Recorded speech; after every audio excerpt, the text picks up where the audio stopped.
Este es el agujero de Bushman. En la superficie no es más que una modesta poza verde turbia al pie de un acantilado.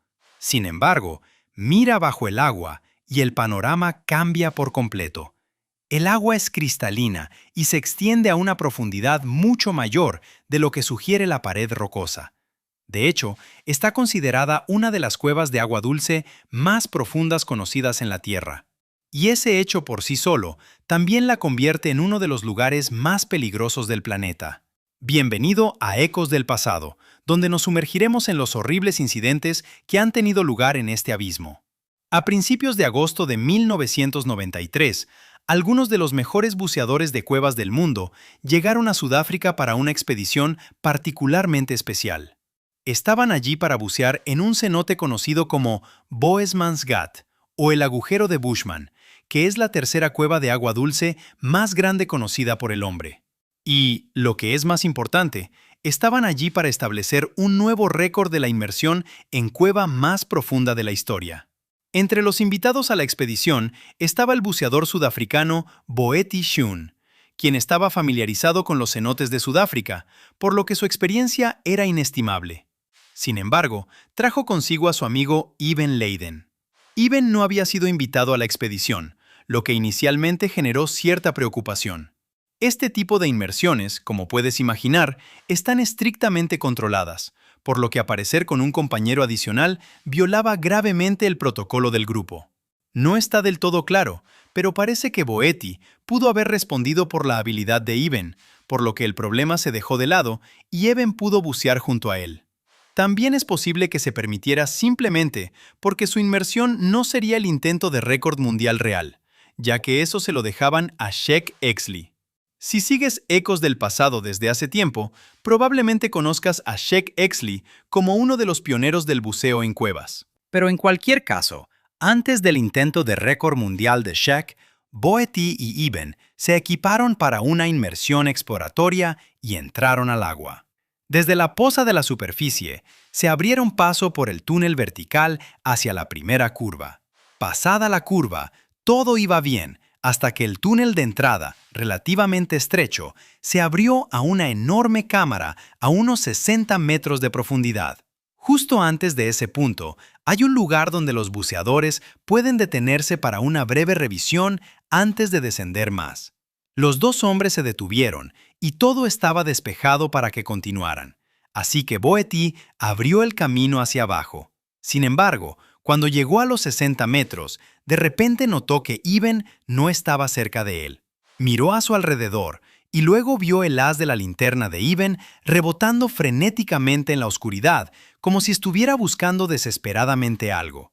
Lo que Boeti no sabía en ese momento era que Iben ya había agotado por completo su primera botella de aire, violando una de las reglas más fundamentales del buceo en cuevas, la regla de los tercios. Básicamente, esta es una pauta sobre cómo consumir tu suministro de aire durante una inmersión. Un tercio debe usarse para la entrada, otro tercio para la salida y el último tercio para emergencias. Por alguna razón, antes de que hubieran terminado su descenso, Iben necesitó cambiar a su segundo tanque, pero su regulador de respaldo no era accesible. Se le había resbalado por detrás cuando se equipó para la inmersión y quedó atrapado bajo el arnés de sus cilindros dobles. Y a pesar de las revisiones de su equipo antes de descender, nadie pareció notarlo.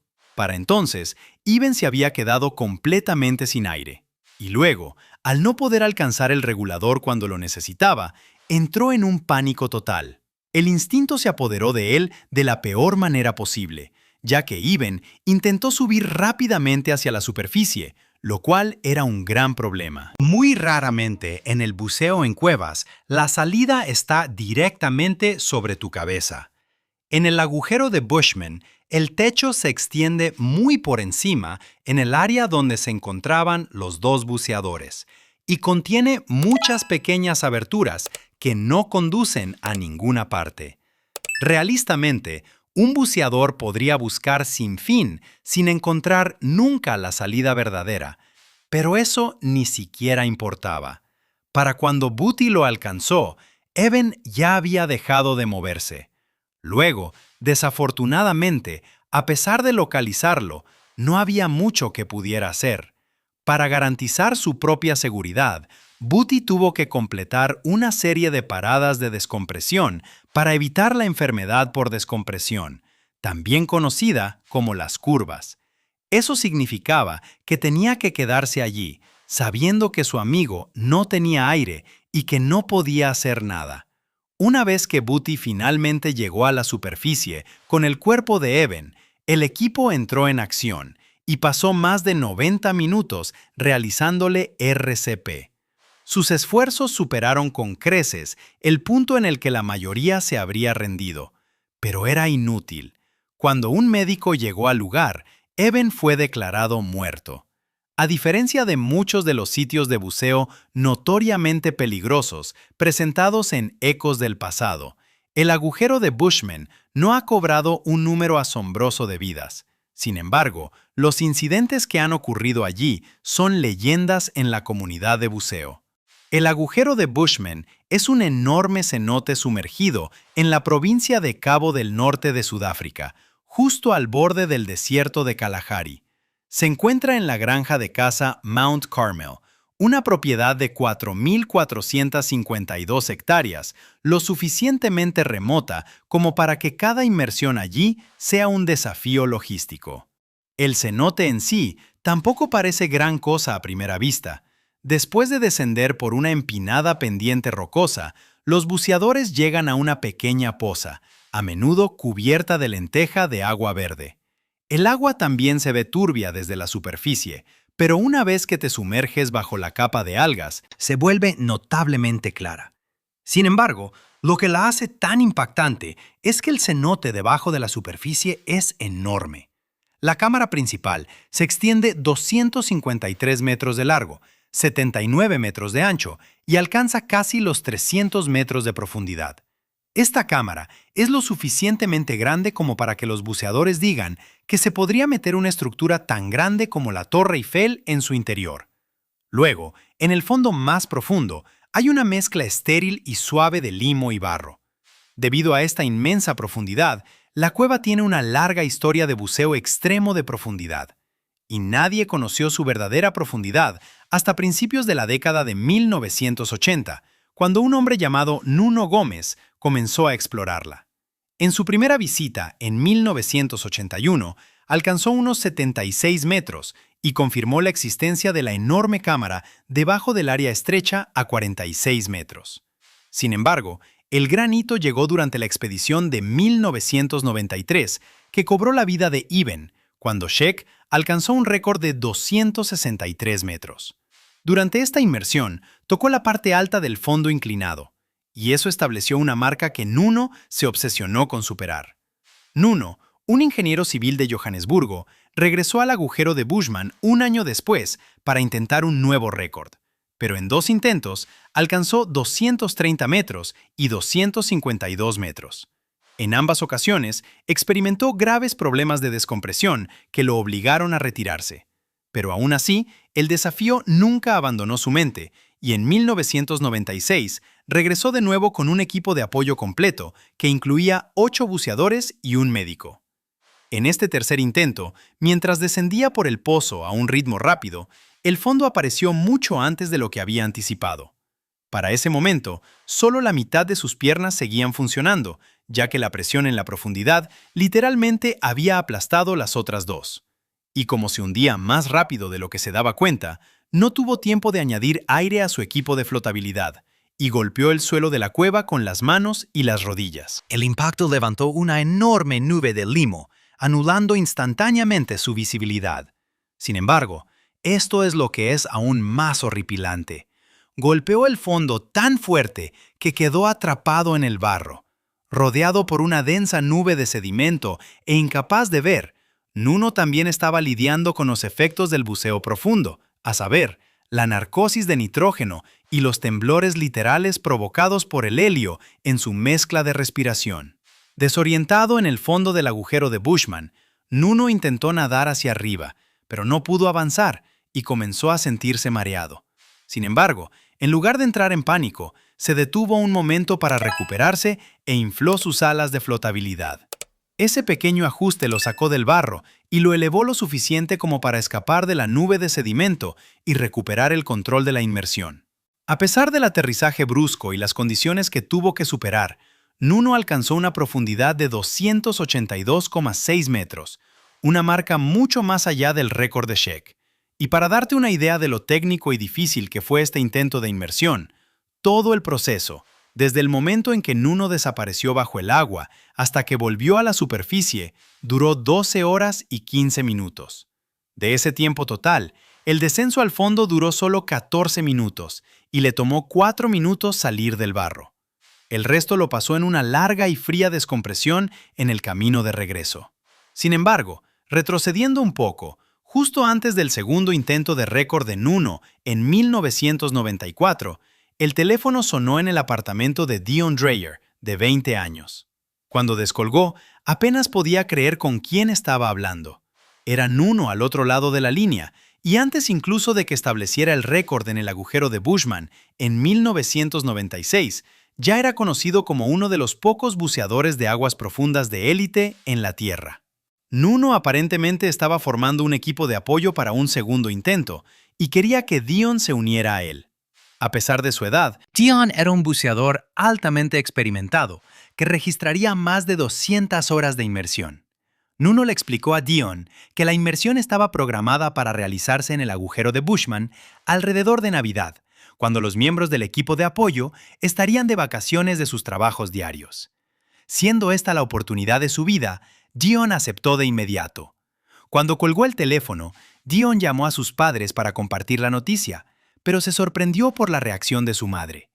Ella siempre se había preocupado por sus pasatiempos, pero nunca antes le había puesto objeciones a sus inmersiones, por lo que a Dion le tomó por sorpresa cuando empezó a sonar nerviosa por su participación en la inmersión de Nuno.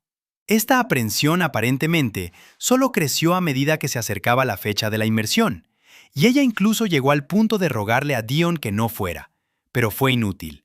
Dion no iba a dejar pasar esta oportunidad, así que hizo todo lo posible para calmar sus preocupaciones y asegurarle que todo estaría bien.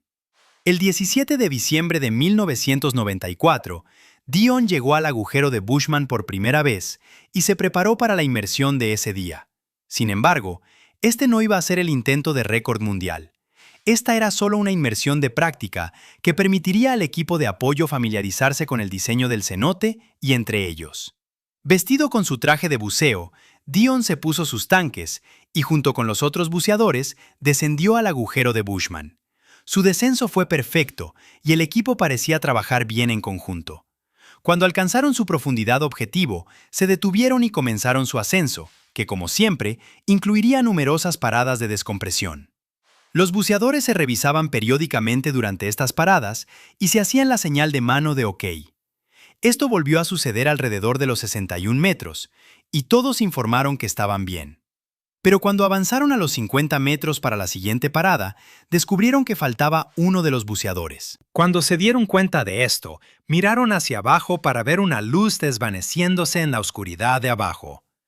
Nuno miró a uno de los otros buceadores de apoyo, quien luego se llevó un dedo a la garganta, una señal que ningún buceador desea dar o recibir.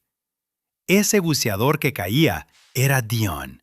Y para cuando Nuno comenzó a perseguirlo, Dion ya había caído unos 30 metros por debajo de él, y su descenso continuó rápidamente.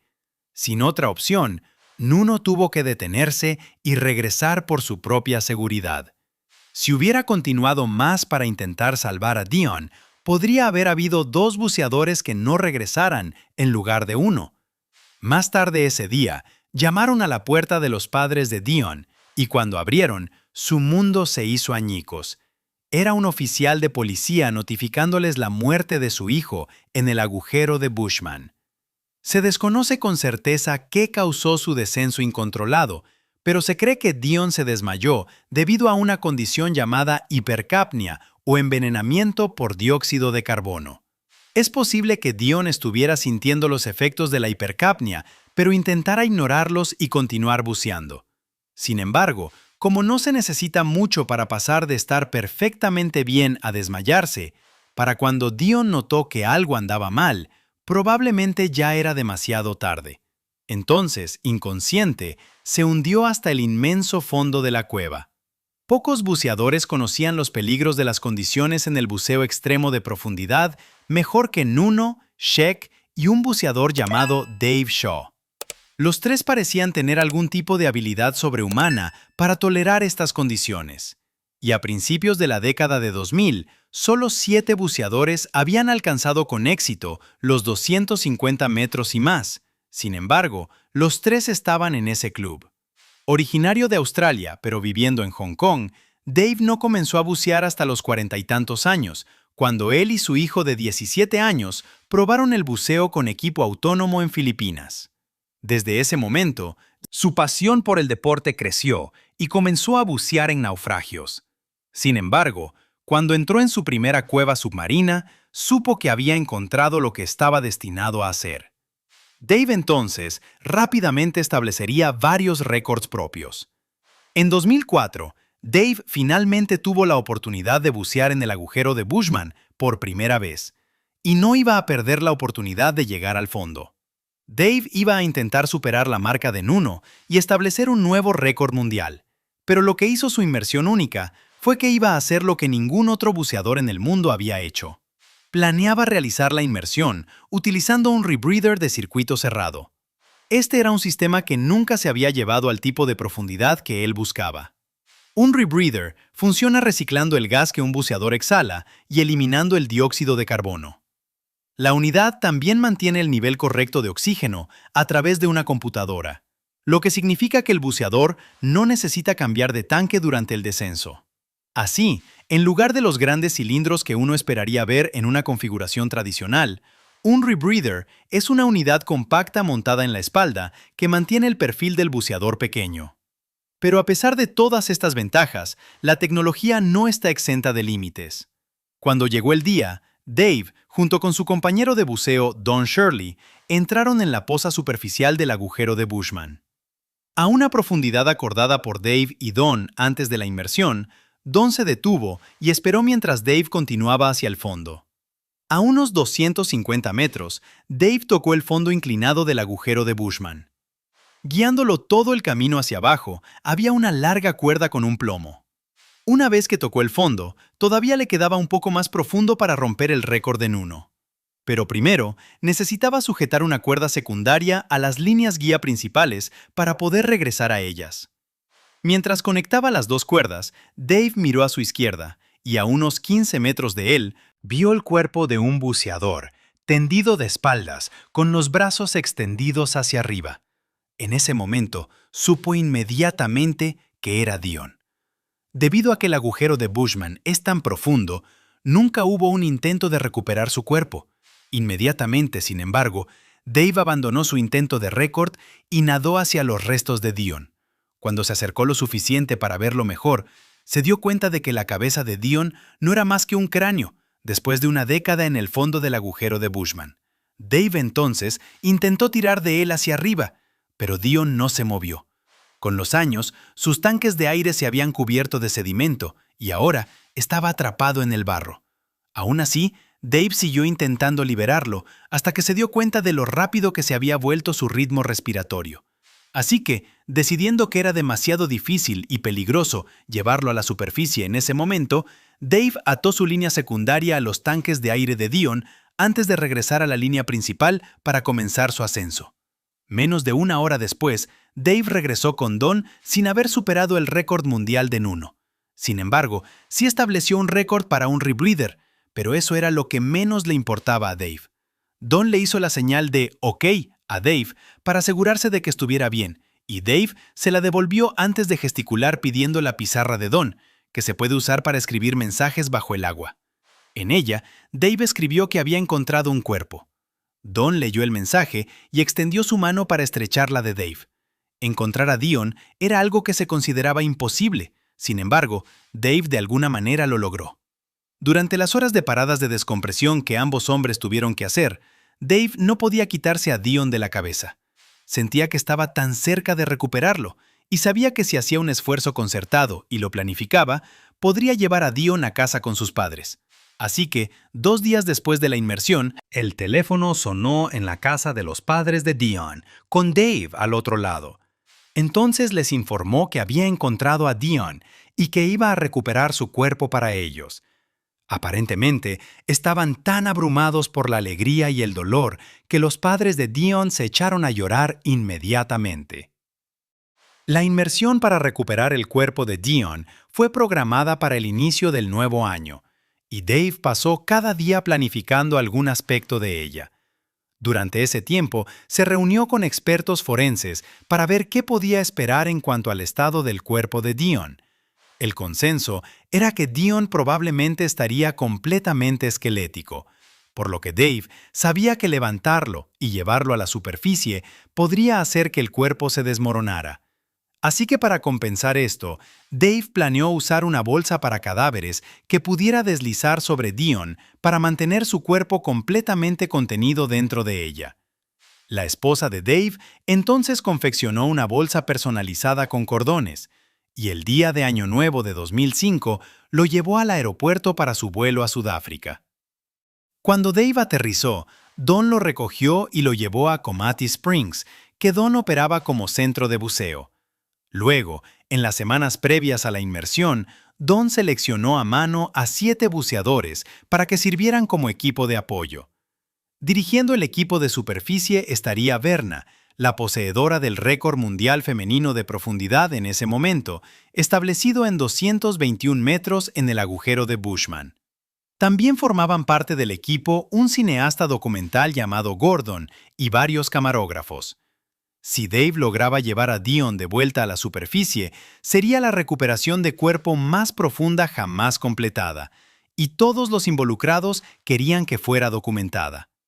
Gordon entonces convenció a Dave para que le permitiera construir una pieza de equipo personalizada para que Dave pudiera llevar una cámara durante su inmersión.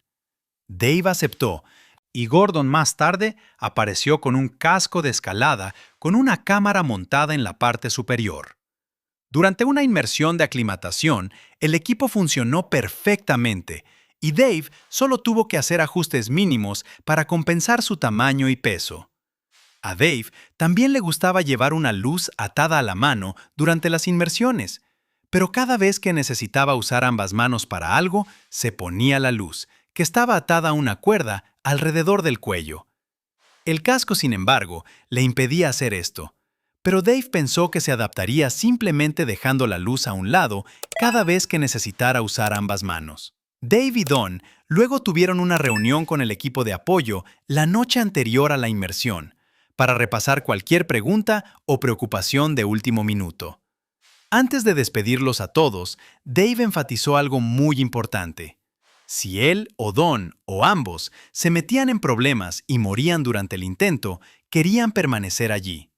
Después de la reunión, Dave y Don se reunieron en privado para repasar el plan de inmersión, que requería que los buceadores de apoyo fueran enviados al agua en momentos escalonados durante la inmersión, para esperar a Dave a varias profundidades. Don sería el primero en descender y el más profundo de todos, alcanzando los 221 metros. Y cuando Dave lo alcanzara, Don le quitaría a Dion y lo transportaría al siguiente buceador, mientras Dave comenzaba lo que estimaba serían unas 10 horas de paradas de descompresión.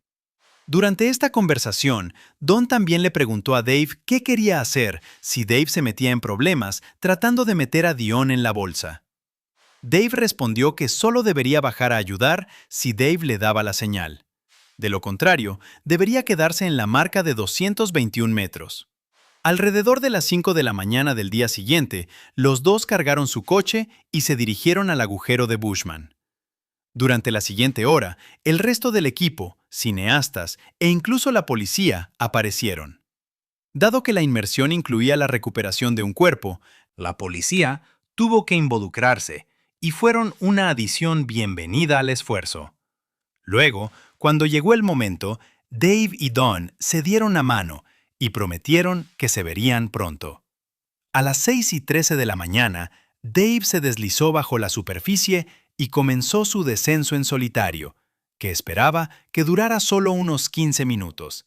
Desde allí, tendría unos minutos para liberar el cuerpo de Dion y cargarlo en la bolsa antes de tener que comenzar su ascenso. Fuera del agujero de Bushman, solo minutos después de que Dave descendiera, aparecieron los padres de Dion. No querían llegar demasiado temprano y arriesgarse a ejercer una presión indebida sobre Dave, pero al mismo tiempo necesitaban estar allí por Dion. 13 minutos después, a las 6:26 de la mañana, Verna le dio a Don la señal para descender, y él comenzó su viaje a 221 metros. Cuando llegó a unos 150 metros, se alegró de ver que las condiciones del agua eran lo suficientemente claras como para ver la luz de Dave debajo de él, pero cualquier alivio que pudiera haber sentido se desvaneció en el momento en que Don se dio cuenta de que la luz estaba inmóvil. El cronometraje de cada detalle de la inmersión estaba sincronizado para que Don llegara solo unos minutos antes que Dave, pero Dave aún no había comenzado su ascenso. Unos momentos después, la luz seguía sin moverse, y Don de repente notó la ausencia de burbujas de aire que lo pasaban en su camino hacia la superficie. En este punto, aunque no había recibido la señal para bajar y ayudar a Dave, no iba a esperar. Continuó su descenso más allá de los 221 metros, y cuando alcanzó los 244 metros, oficialmente había estado más profundo de lo que nunca antes había ido. Fue en ese momento cuando escuchó un crujido como si algo se hubiera roto bajo la inmensa presión. Era el sonido de su controlador de rebreather siendo aplastado, y su pérdida fue devastadora. Con eso, cualquier esperanza de llegar a Dave tuvo que ser abandonada. Sin ese controlador automático, tendría que pasar las siguientes 10 horas en el agua, monitoreando y ajustando cuidadosamente y manualmente sus mezclas de aire. Era una emergencia, y Don no tuvo otra opción. Tuvo que comenzar a ascender y solo esperar que Dave lo lograra. Mientras todo esto sucedía, el equipo de buceo en la superficie continuaba ejecutando el plan de inmersión. 2 buceadores de apoyo fueron enviados a 150 metros para tomar el cuerpo de Dion y asegurarse de que Don estuviera bien. Se alarmaron inmediatamente cuando se acercaron a su profundidad objetivo y no vieron ninguna luz debajo de ellos. El protocolo decía que tenían que esperar 4 minutos antes de comenzar un ascenso. Luego permanecieron allí durante 6 minutos sin señales de Dave o Don debajo de ellos. Uno de los buceadores sacó una pizarra y escribió en ella que Dave y Don no estaban a la profundidad esperada, cuando de repente vieron una luz debajo de ellos. Luego modificaron el mensaje para decir que solo había una luz debajo de ellos y no sabían quién era. Cuando ascendieron al siguiente buceador de apoyo, le entregaron la pizarra para que comenzara su viaje a la superficie. Cuando llegó a unos 84 metros, el buceador de apoyo, Peter, uno de los amigos más cercanos de Dave y Don,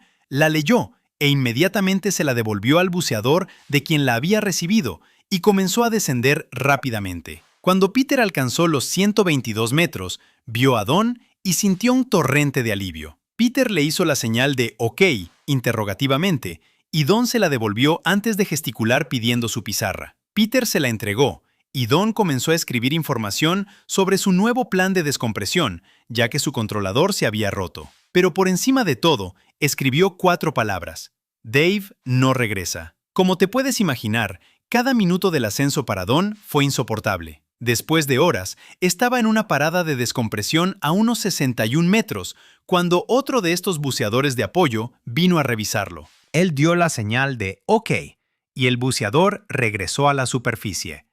Pero una vez que Don alcanzó los 50 metros, comenzó a sentirse extraño, casi como si fuera a desmayarse.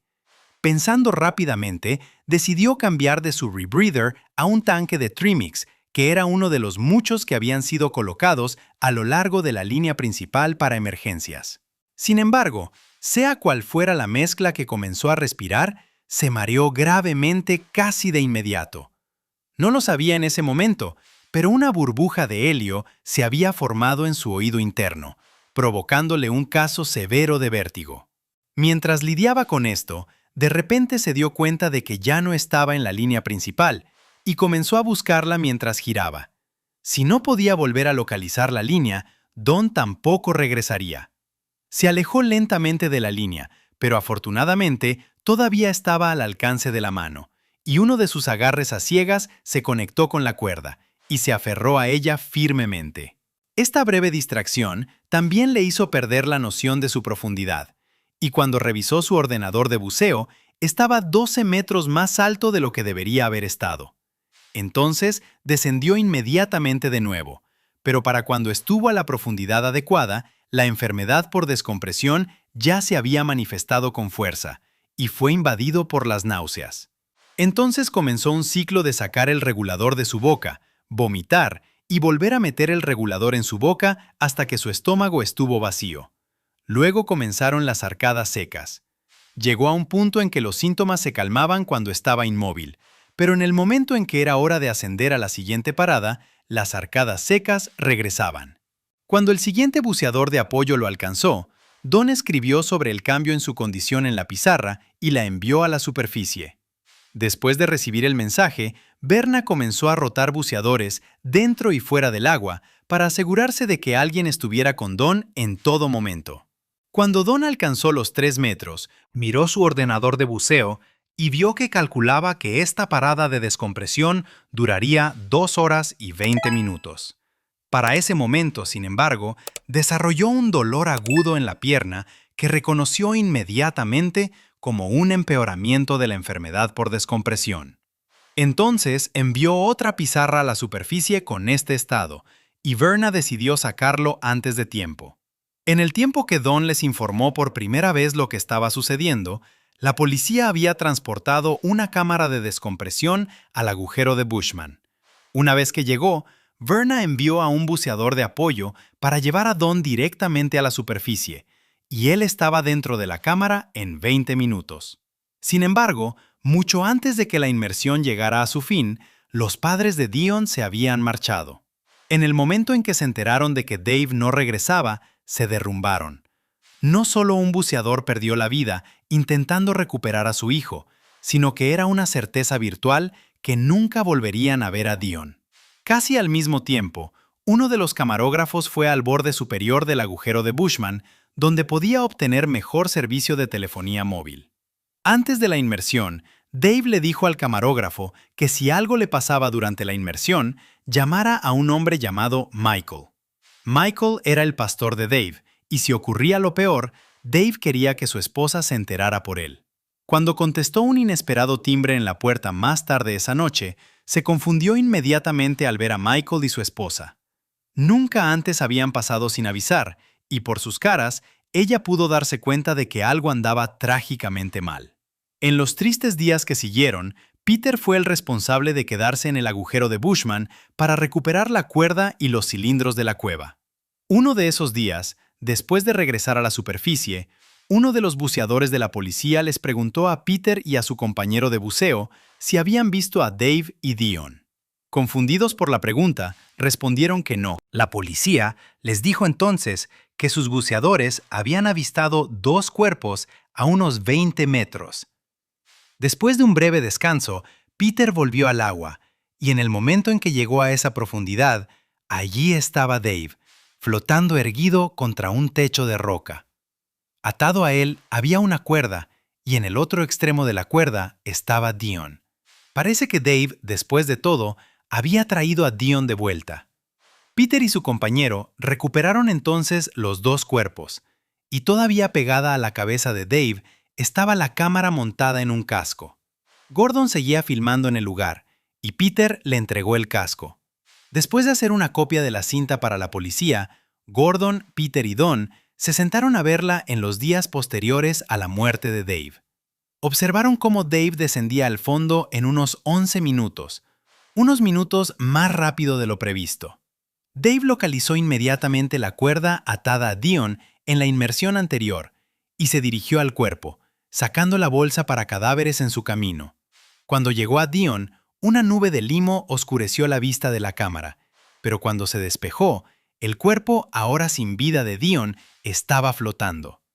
Es incierto cómo Dion se soltó de repente, pero este no era un escenario que Dave y Don hubieran siquiera considerado o practicado. En su reunión con expertos forenses, les dijeron que Dion estaría mayormente esquelético, si no completamente, lo que significaba que no había forma de que flotara. Debajo de su traje de buceo, sin embargo, el cuerpo de Dion se había momificado y mantenía una flotabilidad neutra. El ritmo respiratorio de Dave entonces comenzó a aumentar mientras intentaba deslizar la bolsa para cadáveres sobre las aletas de Dion, pero luchó y ejerció mucho estrés sobre su cuerpo. Cuanto más aumentaba su ritmo respiratorio, más dióxido de carbono exhalaba en el rebreather.